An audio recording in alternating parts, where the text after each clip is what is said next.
डराएंगे, धमकाएंगे और बोलेंगे नाना पटोले जैसे लोग कि भाई अगर तुमने हमारे हिसाब से बयानबाजी नहीं करी, हमारे हिसाब से ट्वीट नहीं करा, हमारे हिसाब से उठे नहीं, हमारे हिसाब से बैठे नहीं, हमारे हिसाब से सांस नहीं ली, तो तुम्हारा यहां जीना मुश्किल कर देंगे, तुम्हारी किसी भी प्रकार की कोई शूटिंग यहां पर नहीं होगी, किसी भी प्रकार की कोई गतिविधि नहीं होगी। क्या दर्शाता है ये हाई हेडेडनेस दिखाता है एक सरकार का, दिखाता है कि सरकार कितनी फासिस्ट है। ये सरकार को बिल्कुल गवर्नेंस की कोई नॉलेज नहीं है।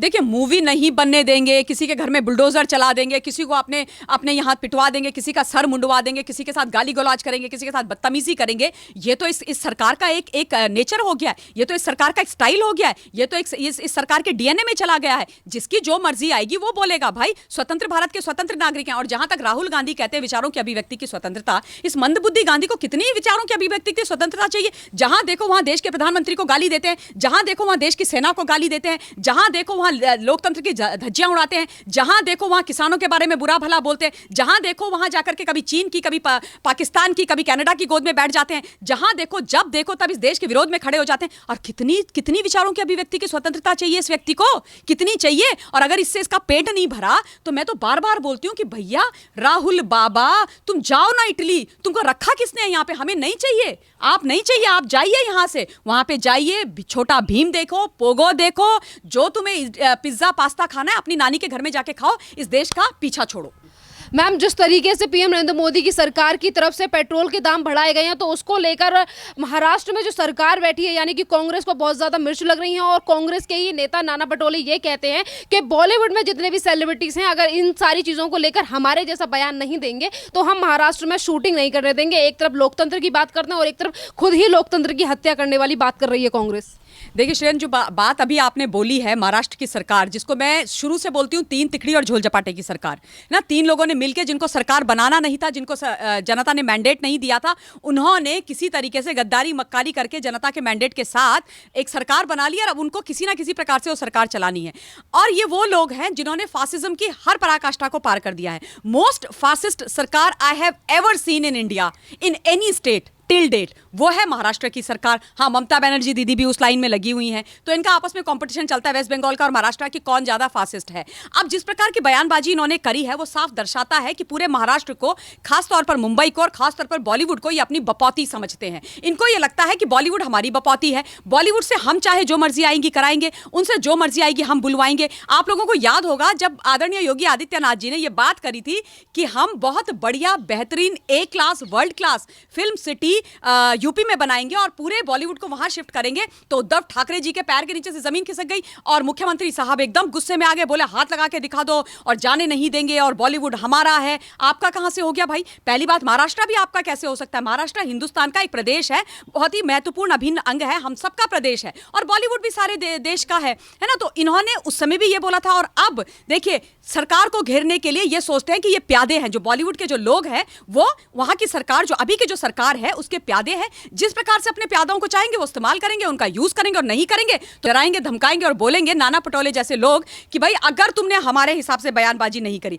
हमारे हिसाब से ट्वीट नहीं करा, हमारे हिसाब से उठे नहीं, हमारे हिसाब से बैठे नहीं, हमारे हिसाब से सांस नहीं ली, तो तुम्हारा यहां जीना मुश्किल कर देंगे, तुम्हारी किसी भी प्रकार की कोई शूटिंग यहां पर नहीं होगी, किसी भी प्रकार की कोई गतिविधि नहीं होगी। क्या दर्शाता है ये हाई हेडेडनेस दिखाता है एक सरकार का, दिखाता है कि सरकार कितनी फासिस्ट है।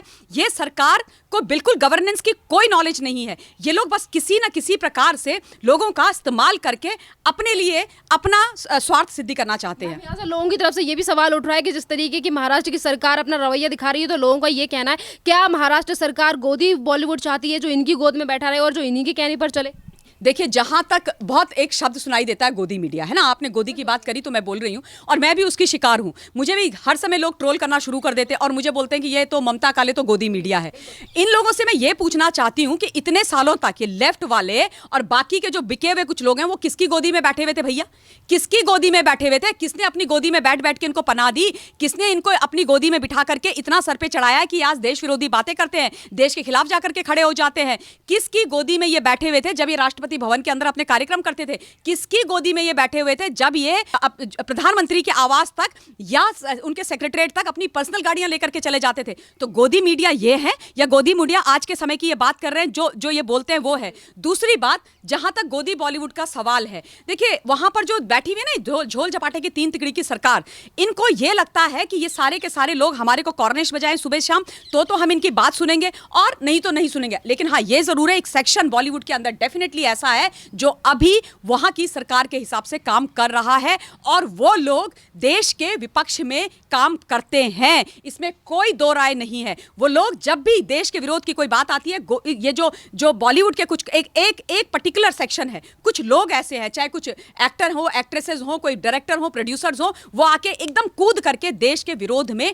ट्वीट करना आरंभ कर देते हैं। तो वो सेक्शन इस वाली जो अभी की जो फासिस्ट सरकार है उस सरकार को सपोर्ट कर रहे हैं। लेकिन ऐसा भी सेक्शन है जो देश के साथ है, ऐसा भी सेक्शन है जो वहां पर अपना काम करता है और उसको किसी राजनीति से कोई लेना देना नहीं है और वो करेक्ट भी है। तो उन लोगों को अभी किसी भी प्रकार से मैनिपुलेट करने की कोशिश की जा रही है वहां की सरकार के द्वारा, जो बहुत निंदनीय है, शर्म की बात है। इन लोगों को अपनी गवर्नेंस करनी चाहिए। मैं कहती हूं भैया, आपके मुंबई के अंदर इतना नार्कोटिक्स का धंधा चल रहा है, आप उनको क्यों नहीं पकड़ते हो? आप वहां पर उन लोगों का साथ क्यों नहीं देते हो? यहाँ पर लोगों की तरफ से ये भी सवाल उठ रहा है कि जिस तरीके से अभी कुछ दिन पहले जो बाहर के लोग यानी कि रेहाना और जितने भी लोग हैं जो हमारे आंतरिक मामले में हस्तक्षेप करने की कोशिश करते हैं, और जब उसको लेकर लता मंगेशकर, अक्षय कुमार और सचिन तेंदुलकर की तरफ से ट्वीट किया जाता है तो उसको लेकर तो ये कहते हैं कि हम उन सारे ट्वीटों की जांच कराएंगे। आज खुद ही कह रहे हैं कि जो हम कह रहे हैं कि भाई वो बोलो, तो ये जिस तरीके का दोहरा रवैया सामने आ रहा है इसका। श्रेन, देखो ये जो बात थी ना, ये बहुत ही निंदनीय और बहुत शर्मनाक बात है। निंदनीय भी नहीं, शर्मनाक बात है। आप सोचो, इस देश के जो सेलिब्रिटीज हैं, चाहे लता दीदी हो, सचिन तेंदुलकर हो, अक्षय कुमार हो, जो भी ये लोग हैं, जब ये देश के पक्ष में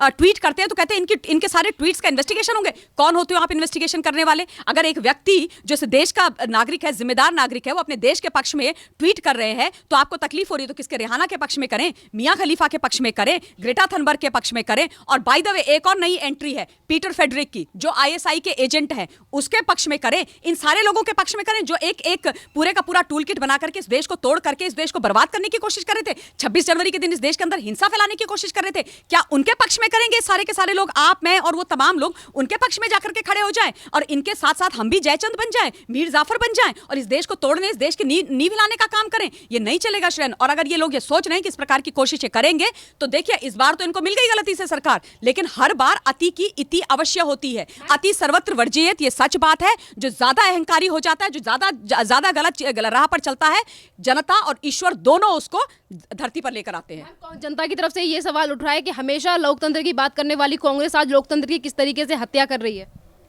कांग्रेस पार्टी लोकतंत्र की बात करती है, ये तो वो वाली बात हो गई, सूरज को दीपक दिखाने वाली बात। कांग्रेस पार्टी में लोकतंत्र, कांग्रेस पार्टी की कुलदेवी जी से पूछिए आपकी लोकतंत्र की परिभाषा क्या होती है? पार्टी के अंदर तो इनके लोकतंत्र है नहीं। पार्टी के अंदर तो लोकतंत्र के लिए त्राहिमाम हो रखे हैं। लोग ऊपर से नीचे से तक बैठ करके रोते हैं, भैया गांधी परिवार है और अभी क्वाड्रा परिवार और जुड़ गया, इनकी कॉर्निश बजाते रहो तो तुम्हारा कोई अस्तित्व है, वरना तुम्हारा कोई अस्तित्व भी नहीं है, कोई तुमसे कुछ पूछ नहीं सकता है। पार्टी में लोकतंत्र है नहीं। पार्टी एक परिवार में चल रही है, पूरा परिवार की आइडियोलॉजी वो पार्टी है। और ये देश के लोकतंत्र की बात करते हैं और ये लोकतंत्र की बात करेंगे जिन्होंने पूरे देश में तानाशाही फैला के रखी। ये वो लोग हैं जिन्होंने इस देश को इमरजेंसी जैसा काला इतिहास और अध्याय दिया। ये वो लोग हैं जिनके नेतृत्व में और जिनकी सरकार के माध्यम से आज महाराष्ट्र के अंदर पूरी तरीके से अघोषित आपातकाल लगा हुआ है। ये वो लोग हैं जो वेस्ट बंगाल की जो हालत कर रखी है ममता दीदी ने, अब वहां पर जाकर के चुनाव लड़ रहे हैं किसके साथ? लेफ्ट के साथ मिलकर के जिन्होंने लोकतंत्र की हमेशा हत्या करी है। और ये लोकतंत्र की बात करेंगे, इनको शोभा नहीं देता है श्रेन। लेकिन परेशानी क्या है कि अब इनकी पॉलिटिकल जो सारी थोड़ी बहुत भी बची हुई इज्जत है वो खत्म हो रही है, तो बस कूद रहे हैं, कुछ ना कुछ करना है ना, कुछ ना कुछ करना है, अपने आप को रेलेवेंट तो रखना है। एक तरफ बोलने की आजादी को लेकर राहुल गांधी हमेशा ट्वीट करते हैं और ये कहते हैं कि देश में बोलने की आजादी है। आज अगर जो सेलिब्रिटीज हैं उन्हें ये चीजें नहीं ठीक लग रही तो वो इसलिए वो नहीं भी बोल रहे हैं, वरना हमेशा बॉलीवुड में से कुछ सेलिब्रिटीज निकल कर आते हैं। अगर आज भी कोई पेट्रोल के दामों पर नहीं कर रहा है कोई ट्वीट, तो शायद उन्हें उनमें कोई अच्छी बात दिखी होगी जो पीएम नरेंद्र मोदी के द्वारा फैसला लिया गया, पर उसके बावजूद भी दबाव बनाना कि अगर आप नहीं बोलोगे तो हम आपकी मूवी नहीं बनने देंगे, किस तरीके की ये गुंडागर्दी दिखाई जा रही है? देखिए, मूवी नहीं बनने देंगे, किसी के घर में बुलडोजर चला देंगे, किसी को अपने अपने यहाँ पिटवा देंगे, किसी का सर मुंडवा देंगे, किसी के साथ गाली गलौज करेंगे, किसी के साथ बदतमीजी करेंगे। ये तो इस सरकार का एक नेचर हो गया है, ये तो इस सरकार का एक स्टाइल हो गया है, ये तो इस सरकार के डीएनए में चला गया है। जिसकी जो मर्जी आएगी वो बोलेगा। भाई, स्वतंत्र भारत के स्वतंत्र नागरिक हैं। और जहां तक राहुल गांधी कहते हैं विचारों की अभिव्यक्ति की स्वतंत्रता, इस मंदबुद्धि गांधी को कितनी विचारों की अभिव्यक्ति की स्वतंत्रता चाहिए? जहां देखो वहां देश के प्रधानमंत्री को गाली देते हैं, जहां देखो वहां देश की सेना को गाली देते हैं, जहां देखो वहां लोकतंत्र की धज्जियां उड़ाते हैं, जहां देखो वहां किसानों के बारे में बुरा भला बोलते हैं, जहां देखो वहां जाकर के कभी चीन की, कभी पाकिस्तान की, कभी कनाडा की गोद में बैठ जाते हैं, जहां देखो जब देखो तब इस देश के विरोध में खड़े हो जाते हैं। और कितनी कितनी विचारों की अभिव्यक्ति की स्वतंत्रता चाहिए इस व्यक्ति को? कितनी चाहिए? और अगर इससे इसका पेट नहीं भरा तो मैं तो बार बार बोलती हूं कि भैया राहुल बाबा, तुम जाओ ना इटली। तुमको रखा किसने है यहाँ पे? हमें नहीं चाहिए, आप नहीं चाहिए, आप जाइए यहां से, वहां पे जाइए, छोटा भीम देखो, पोगो देखो, जो तुम्हें पिज्जा पास्ता खाना है अपनी नानी के घर में जाके खाओ। इस देश का पीछा छोड़ो। धन्यवाद मैम।